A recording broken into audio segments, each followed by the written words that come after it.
Okay, a quick teaching point. So the patient had noticed asymmetry and I wanted to figure out if we can do anything about it or not.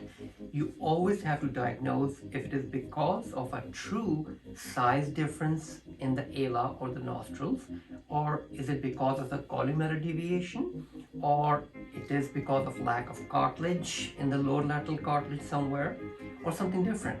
In this case, I will show you what I found, and it takes a little bit of digging. So if you come closer, what I want to show is that right here, this is the vertical axis right there, and you can see this is the midline and the nose is going this way, which means because of this being deviated towards the right, is pulling on the left and is making this look bigger than it is.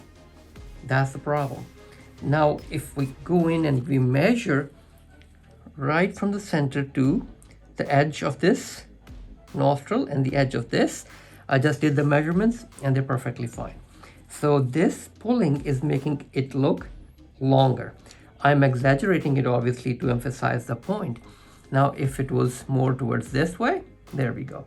Now, if you look at the nostrils, and you can come up as well, please, they're gonna look the same size. You can get dead center, Lily, from the top, the video. Good. So now you can see, just doing this looks perfectly fine. So that's something, it's a trap you can fall into and think by looking from above, maybe I need to take more of this in.